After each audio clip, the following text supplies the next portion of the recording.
ഇന്ന് എത്ര കഴിച്ചാലും മതി വരാത്ത നല്ലൊരു ലഞ്ച് റെസിപ്പിയുമായിട്ടാണ് ഞാൻ വന്നത്. ഇന്ന് നല്ലൊരു ലഞ്ച് റെസിപ്പിയാണ്. പിന്നെ ഗ്യാസിന് വില കൂടിയ സമയത്ത്, അതുപോലെ ഗ്യാസ് കിട്ടാനുള്ള ക്ഷാമമുള്ള സമയമല്ലേ ഇപ്പോൾ. അപ്പോൾ നല്ല എളുപ്പത്തിൽ കുക്കറിൽ നല്ല മണിമണി പോലത്തെ പൂ പോലത്തെ ചോറ് എളുപ്പത്തിൽ റെഡിയാക്കി എടുക്കാൻ പറ്റും. പിന്നെ നല്ലൊരു ഫിഷ് കറി, പരിപ്പ് കറി എന്ന് പറയുമ്പോൾ നമുക്ക് ചോറിന് മാത്രമല്ല, നെയ്ച്ചോറിൻ്റെ കൂടിയും പത്തിലിൻ്റെ കൂടിയും ദോശൻ്റെ കൂടിയും എല്ലാത്തിൻ്റെ കൂടിയും കഴിക്കാൻ പറ്റിയ നല്ലൊരു പരിപ്പ് കറീൻ്റെ റെസിപ്പി കൂടിയാണ്. പിന്നെ പച്ചക്കായ വെച്ചിട്ടുണ്ടാക്കിയ നല്ലൊരു തോരൻ, ഫിഷ് ഫ്രൈ, തൈരും കുക്കുംബറും ചേർത്തിട്ടുണ്ടാക്കിയൊരു സാലഡ്, അച്ചാർ, ഇതൊക്കെയാണ് ഇന്നത്തെ ലഞ്ച് റെസിപ്പി. അപ്പോൾ നമുക്ക് വേഗം തന്നെ നോക്കാം എങ്ങനെയാണ് ഇത് ഉണ്ടാക്കുന്നതെന്ന്. ആദ്യം തന്നെ നമുക്ക് ചോറിന് വേണ്ടിയിട്ടുള്ള അരി ഒന്ന് കുക്കറിലേക്ക് ഇട്ട് കൊടുക്കാം. അതിന് വേണ്ടിയിട്ട് 2 കപ്പ് മട്ട റൈസാണ് ഞാൻ എടുത്തത്. ഞാൻ ഈ ഒരു അരി കൊണ്ടാണ് ചോറ് വെക്കൽ. അപ്പം 3-4 പ്രാവശ്യം നന്നായിട്ട് കഴുകിയതിന് ശേഷം ഞാനിതാ ഇതുപോലൊരു കുക്കർ എടുത്തിട്ടുണ്ട്, അതിലേക്ക് ഇട്ട് കൊടുക്കുന്നുണ്ട്. ഇത് 5 ലിറ്ററിൻ്റെ കുക്കറാണ്. ചോറ് വെക്കാനായിട്ട് കുക്കർ എടുക്കുമ്പോൾ കുറച്ച് വലിയ കുക്കർ തന്നെ എടുക്കുക. അതിലേക്ക് ഇതാ അരി ഇട്ട് കൊടുത്തിട്ടുണ്ട്. എന്നിട്ട് 1/4 ഭാഗത്തോളം വെള്ളം ഒഴിച്ച് കൊടുക്കുക.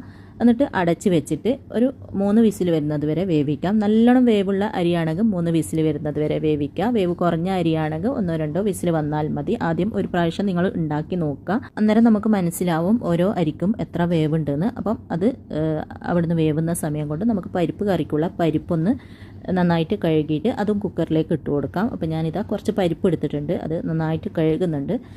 ഈ ഒരു പരിപ്പ് കറി നല്ല ടേസ്റ്റാണ് കേട്ടോ. പിന്നെ ചോറിൻ്റെ കൂടെ മാത്രമല്ല, ചപ്പാത്തി, നെയ്ച്ചോറ്, അതുപോലെ അങ്ങനെ എല്ലാത്തിൻ്റെ കൂടെയും കഴിക്കാൻ പറ്റിയ നല്ലൊരു പരിപ്പ് കറിയാണ്. പിന്നെ എന്നെ ഒരു പണിയും എടുക്കാൻ വിടൂല. 2 കിളികളുണ്ട് എനിക്ക്.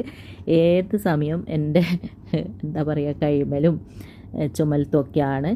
അപ്പോൾ ഞാൻ ഇവരെ ഒന്ന് കൊണ്ടാക്കിയിട്ട് പിന്നെ ഡോർ അടച്ചിട്ട് വരാം, അല്ലെങ്കിൽ എന്നെ ഒരു പണിയും എടുക്കാൻ വിടൂല. എപ്പോഴും ഇങ്ങനെ തന്നെയാണ്. അപ്പോൾ പരിപ്പെല്ലാം നന്നായിട്ട് കഴുകിയതിന് ശേഷം ഞാനിതാ കുക്കറിലേക്ക് ഇട്ട് കൊടുത്തിട്ടുണ്ട്. എന്നിട്ട് മുങ്ങിക്കിടക്കുന്നതിൽ കുറച്ച് കൂടുതൽ വെള്ളം ഒഴിച്ചിട്ട് അല്പം ഉപ്പും ഒരു 1/4 ടീസ്പൂണോളം മഞ്ഞൾപ്പൊടി ഇട്ടിട്ട് നന്നായിട്ടൊന്ന് മിക്സ് ആക്കിയതിന് ശേഷം അടച്ച് വെച്ചിട്ട് ഒറ്റ വിസിൽ വരുന്നത് വരെ വേവിക്കുക. ഈ ഒരു ചുവന്ന പരിപ്പ് ഒരു വിസിൽ മാത്രം വന്നാൽ മതി. പെട്ടെന്ന് തന്നെ വെന്ത് കിട്ടുന്ന പരിപ്പാണ്. പരിപ്പ് അവിടുന്ന് വേവുന്ന സമയം കൊണ്ട് നമുക്ക് തോരന് വേണ്ടിയിട്ടുള്ള പച്ചക്കായ ഒന്ന് കട്ട് ചെയ്തെടുക്കാം. അപ്പോൾ 2 പച്ചക്കായ ഞാനിതാ ഇതുപോലെ മുഴുവനായിട്ട് തൊലി അങ്ങ് പോയില്ല, അവിടെ ഇവിടെയൊക്കെ കുറച്ച് തൊലിയോടുകൂടെ വെച്ചിട്ട് ഒരു പഴത്തിന് 4ആയിട്ട് കട്ട് ചെയ്തിട്ട് ഇതുപോലെ ചെറുതായിട്ട് കട്ട് ചെയ്തെടുക്കുക.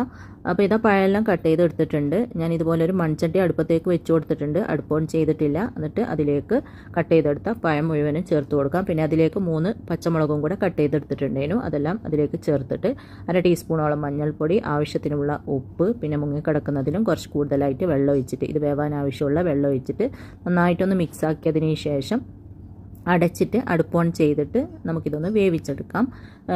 ചെറിയ തീയിൽ വെച്ചിട്ട് വേവിച്ചെടുത്താൽ മതി. എന്നിട്ട് ഇടയ്ക്കിടയ്ക്കൊന്ന് മിക്സ് ചെയ്ത് കൊടുക്കുക. തീ കൂട്ടി വെച്ച് കഴിഞ്ഞാൽ വെള്ളം പെട്ടെന്ന് വറ്റിപ്പോവും, പിന്നെ ഇത് വെന്ത് കിട്ടുകയും ചെയ്യില്ല.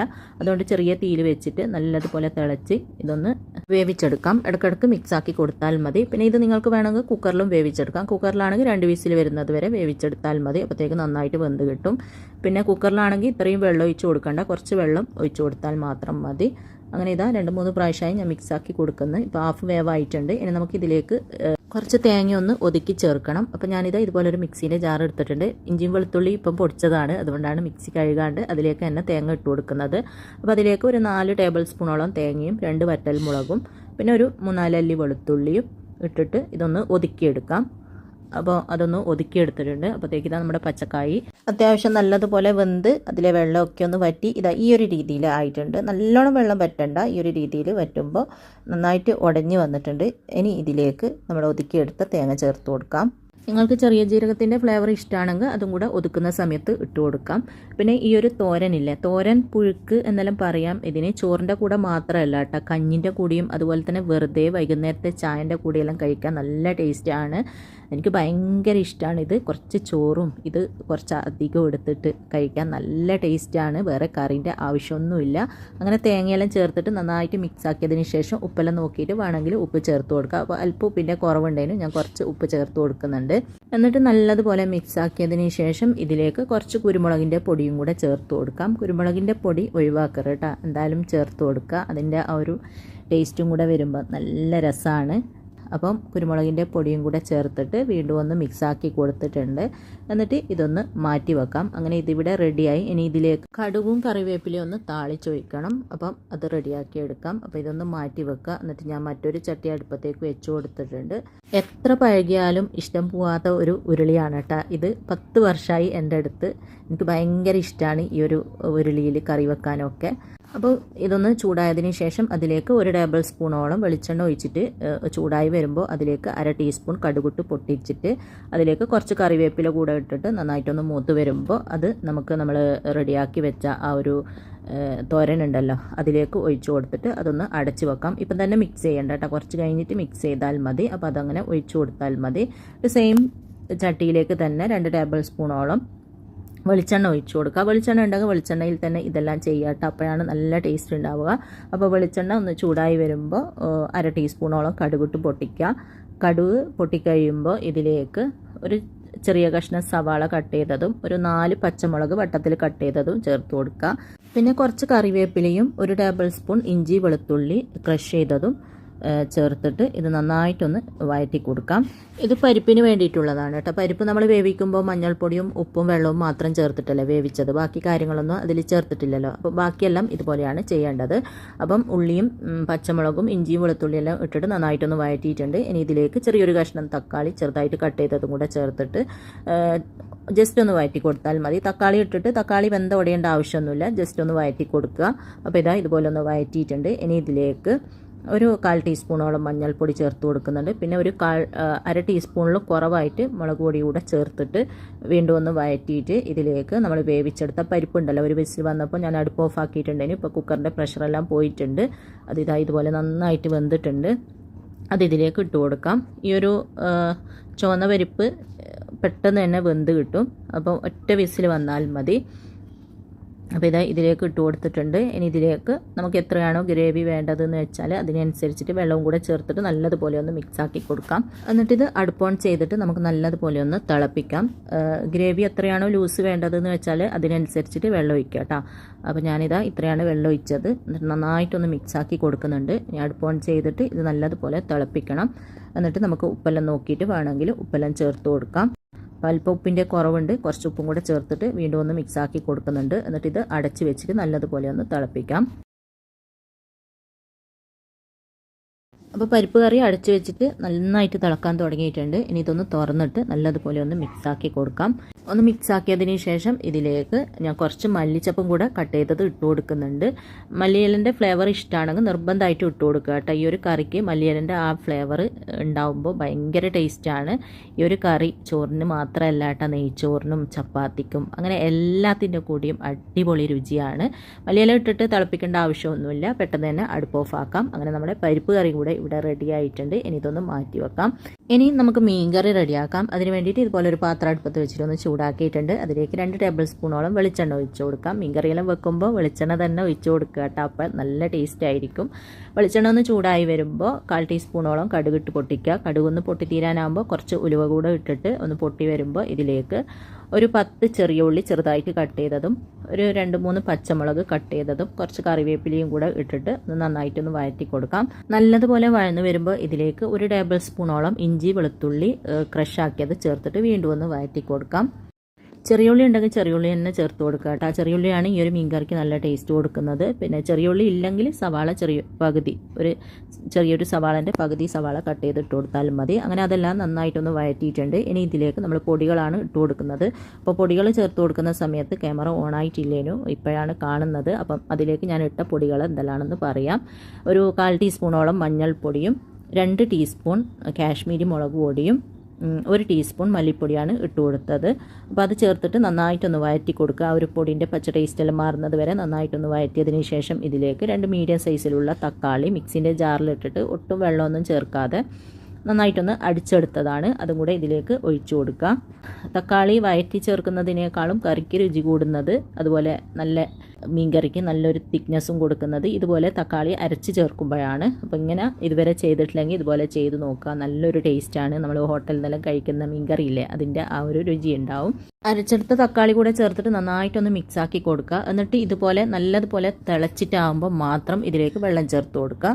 അപ്പോൾ മിക്സിൻ്റെ ജാറിലേക്ക് കുറച്ച് വെള്ളം ഒഴിച്ചിട്ട് നമുക്ക് എത്രയാണോ മീൻകറിക്ക് തിക്നെസ് വേണ്ടത് അതിനനുസരിച്ചിട്ട് വെള്ളം ഒഴിച്ച് കൊടുത്താൽ മതി. അപ്പോൾ മിക്സിൻ്റെ ജാറിലേക്ക് കുറച്ച് വെള്ളം ഒഴിച്ചിട്ട് നന്നായിട്ട് മിക്സ് ആക്കിയിട്ട് അത് ഒഴിച്ച് കൊടുക്കുക. പിന്നെ ആവശ്യത്തിനുള്ള ഉപ്പിട്ട് കൊടുക്കുക. പിന്നെ ഒരു ചെറിയ കഷ്ണം പുളി നന്നായിട്ട് കഴുകിയതിന് ശേഷം അതും ഇതിലേക്ക് ഇട്ട് കൊടുക്കുന്നുണ്ട്. ഒന്നുകിൽ പുളി അങ്ങനെ തന്നെ ഇട്ട് കൊടുക്കുക, അല്ലെങ്കിൽ നിങ്ങൾക്ക് വേണമെങ്കിൽ പുളി വെള്ളം ചേർത്ത് കൊടുത്താലും മതി. ഞാൻ ഇതുപോലെ പുളി കുറച്ചെടുത്തിട്ട് അങ്ങനെ തന്നെ ചേർത്ത് കൊടുക്കലാണ്. അതാണ് എനിക്ക് കൂടുതൽ ഇഷ്ടം. ഇടയ്ക്ക് ആ ഒരു കറി കഴിക്കുന്ന സമയത്ത് പുളിൻ്റെ പീസും കൂടെ കിട്ടുമ്പോൾ നല്ല ടേസ്റ്റാണ്. അപ്പം അടച്ച് വെച്ചിട്ട് നല്ലതുപോലെ തിളക്കാൻ തുടങ്ങിയിട്ടുണ്ട്. ഇനി ഇതൊന്ന് തുറന്നിട്ട് നമുക്കിതിലേക്ക് മീനിൻ്റെ പീസ് ഇട്ട് കൊടുക്കാം. അപ്പോൾ ഞാനിതാ കുറച്ച് ആഗോലി മീനാണ് എടുത്തത്. പിന്നെ തലൻ്റെ ഭാഗവും പിന്നെ 2-3 പീസുമാണ് കേട്ടോ എടുത്തിന്. അത് ഇതിലേക്ക് ഇട്ടിട്ട് ചെറുതായിട്ടൊന്ന് മിക്സ് ആക്കിയതിന് ശേഷം അടച്ചിട്ട് തീ ഒരു മീഡിയം ഫ്ലെയിമിൽ വെച്ചിട്ട് നല്ലതുപോലെ തിളച്ച് ആ ഒരു മീനെല്ലാം വേവാനായിട്ട് നമുക്കൊന്ന് വെയിറ്റ് ചെയ്യാം.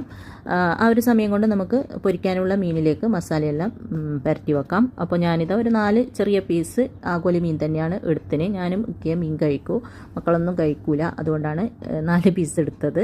അതിലേക്ക് കുറച്ച് കറിവേപ്പിലയും മഞ്ഞൾപ്പൊടിയും 1 ടീസ്പൂൺ കാശ്മീരി മുളക് പൊടിയും 1/2 ടീസ്പൂൺ കുരുമുളകിൻ്റെ പൊടിയും ആവശ്യത്തിനുള്ള ഉപ്പും 1/2 ടീസ്പൂൺ വിനാഗിരിയും കൂടെ ചേർത്തിട്ട് നന്നായിട്ടൊന്ന് മിക്സാക്കി കൊടുക്കാം. വിനാഗിരി അല്ലെങ്കിൽ പിന്നെ കുറച്ച് പുളിവെള്ളം ചേർത്ത് കൊടുക്കുക, അല്ലെങ്കിൽ ലെമൺ ജ്യൂസ് ചേർത്ത് കൊടുത്താൽ മതി. ഏതാണോ നിങ്ങൾക്കിഷ്ടം അത് ചേർത്ത് കൊടുക്കുക. എന്നിട്ട് നന്നായിട്ട് മിക്സ് ആക്കിയതിന് ശേഷം നമുക്കൊരു 10 മിനിറ്റ് റെസ്റ്റ് ചെയ്യാനായിട്ട് വെക്കാം. അതിനുശേഷമാണ് ഇത് പൊരിച്ചെടുക്കുന്നത്. അപ്പോഴത്തേക്ക് ഇതാ മീൻകറിയെല്ലാം നല്ലതുപോലെ തിളച്ചിട്ടുണ്ട്. മീനെല്ലാം അത്യാവശ്യം വെന്ത് ഗ്രേവിയെല്ലാം അത്യാവശ്യം തിക്കായി വന്നിട്ടുണ്ട്. ഈ ഒരു തിക്നെസ്സിലാണ് കേട്ടോ ഞാൻ അടുപ്പ് ഓഫ് ആക്കുന്നത്. എന്തെങ്കിലും കുറവുണ്ടോ എന്നെല്ലാം നോക്കിയിട്ട് വേണമെങ്കിൽ ഈ ഒരു സമയത്ത് ചേർത്ത് കൊടുക്കുക. എല്ലാം കറക്റ്റാണ്. ഇനി അടുപ്പ് ഓഫ് ആക്കിയതിന് ശേഷം ഇതൊന്ന് മാറ്റി വെക്കുന്നുണ്ട്. പിന്നെ ഞാനിതാ നമ്മൾ വേവാനായിട്ട് വെച്ച ചോറുണ്ടല്ലോ, 3 വിസിൽ വന്നപ്പോൾ ഞാൻ അടുപ്പ് ഓഫ് ആക്കിയിട്ടുണ്ടായിരുന്നു. ഇത് അത്യാവശ്യം വേവുള്ള അരിയാണ്, അതുകൊണ്ടാണ് 3 വിസിൽ വരുത്തിച്ചത്. വേവ് കുറഞ്ഞ അരിയാണെങ്കിൽ 1-2 വിസിലോ വന്നാൽ മതി. പിന്നെ ഇത് വിസിൽ വന്നതിന് ശേഷം അടുപ്പ് ഓഫ് ആക്കിയിട്ട് കുക്കറിൻ്റെ പ്രഷർ പോകുന്നത് വരെ വെയിറ്റ് ചെയ്യണം. അതിന് ശേഷം മാത്രമേ തുറക്കാവൂ. പെട്ടെന്ന് തന്നെ തുറന്നു കഴിഞ്ഞാൽ ചോറ് കറക്റ്റ് വെന്ത് കിട്ടൂല. അപ്പോൾ ഇതാ നന്നായിട്ട് തന്നെ കറക്റ്റ് വേവായിട്ടുണ്ട്. നമുക്ക് വേണമെങ്കിൽ ഇതാ ഇതുപോലെ വെള്ളം ഇതിലിപ്പം നന്നായിട്ട് വറ്റിയിട്ട് കറക്റ്റ് വേവുള്ളൊരു ചോറായിട്ടുണ്ട്.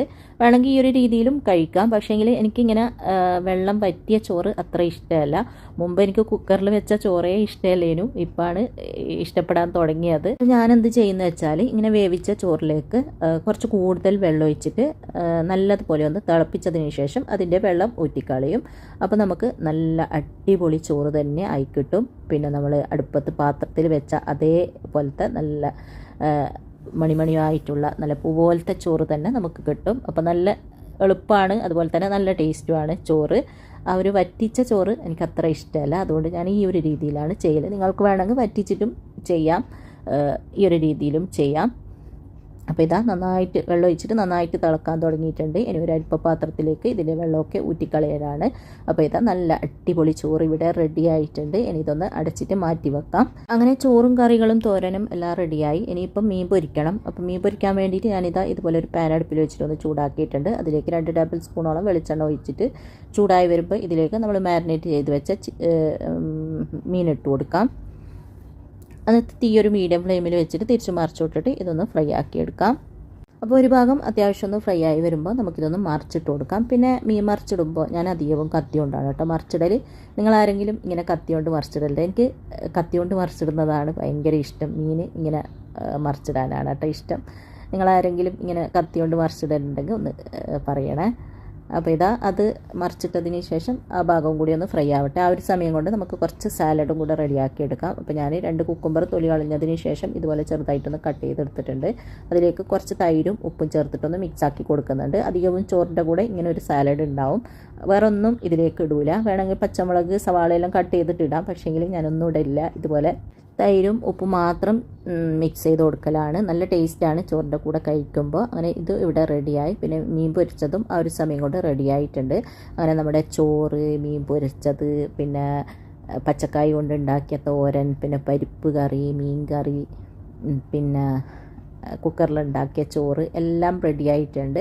ഇനി നമുക്ക് ചൂടോടെ തന്നെ സെർവ് ചെയ്യാം. അപ്പോൾ ഇതാ നമ്മുടെ ചോറ് കണ്ട നല്ല അടിപൊളി ചോറാണ്. നമ്മൾ പാത്രത്തിലുണ്ടാക്കിയ ചോറിനേക്കാളും നല്ല ചോറാണ് ഈ ഒരു രീതിയിൽ കുക്കറിലുണ്ടാക്കി കഴിഞ്ഞാൽ. അപ്പോൾ ഞാനിതാ ഇതുപോലെ ഒരു സെർവിങ് പ്ലേറ്റിലേക്ക് കുറച്ച് ചോറ് ഇട്ട് കൊടുക്കുന്നുണ്ട്. പിന്നെ നമ്മളെ പച്ചക്കായ് തോരൻ ഉണ്ടല്ലോ, തോരൻ പുഴുക്കുന്നെല്ലാം പറയാം, അത് നന്നായിട്ടൊന്ന് മിക്സാക്കി കൊടുക്കുക. നമ്മൾ താളിച്ചൊഴിച്ചിട്ട് മിക്സാക്കി കൊടുത്തിട്ടില്ല, ഈ ഒരു സമയത്താണ് മിക്സാക്കി കൊടുക്കുന്നത്. അതിതാ ഒരു സൈഡിലേക്ക് ഇതുപോലെ ഒന്ന് ഇട്ട് കൊടുക്കുന്നുണ്ട്. പിന്നെ മീൻ പൊരിച്ചത്, കുക്കുംബർ സാലഡ്, മീൻ കറി, പരിപ്പ് കറി, പിന്നെ പരിപ്പ് കറീൻ്റെ അടുത്ത് തന്നെ മാറ്റി വെച്ച് കൊടുക്കുന്നുണ്ട് മീൻ കറി. പിന്നെ ഇത് എൻ്റെ ഫേവറേറ്റ് ഞാൻ ഉണ്ടാക്കുന്ന അടിപൊളി ലെമൺ ഡേറ്റ്സ് പിക്കിളാണ്. അടിപൊളി രുചിയാണ്. ഈ ഒരു പിക്കിൾ ഞാൻ ഉണ്ടാക്കിയത് കൊണ്ട് പറയുന്നതല്ല കേട്ടോ, അടിപൊളിയാണ്. അപ്പോൾ എല്ലാം റെഡി ആയിട്ടുണ്ട്. അങ്ങനെ നല്ല അടിപൊളിയായിട്ടുള്ള വായിൽ കപ്പലോട് രുചിയിലുള്ള നല്ലൊരു ലഞ്ച് ഇവിടെ റെഡി ആയിട്ടുണ്ട്. ആ ചോറിലേക്ക് കുറച്ച് മീൻ കറി, കുറച്ച് പരിപ്പ് കറി, നമ്മുടെ കായ്ത്തോരൻ, പിന്നെ മീൻ പൊരിച്ചത്, അച്ചാർ എല്ലാം കൂട്ടിയിട്ട് കഴിക്കുക. അടിപൊളി രുചിയാണ്. അപ്പോൾ എല്ലാവർക്കും ഈ ഒരു വീഡിയോ ഇഷ്ടപ്പെട്ടിട്ടുണ്ടാകുമെന്ന് വിചാരിക്കുന്നു. ഇഷ്ടപ്പെട്ടാൽ ലൈക്ക് ചെയ്യുക, ഷെയർ ചെയ്യുക, സബ്സ്ക്രൈബ് ചെയ്യാത്തവർ സബ്സ്ക്രൈബ് ചെയ്ത് സപ്പോർട്ട് ചെയ്യുക. അപ്പോൾ ഇൻഷാ അല്ലാഹ് അടുത്ത പുതിയ വീഡിയോ ആയിട്ട് നമുക്ക് വീണ്ടും കാണാം.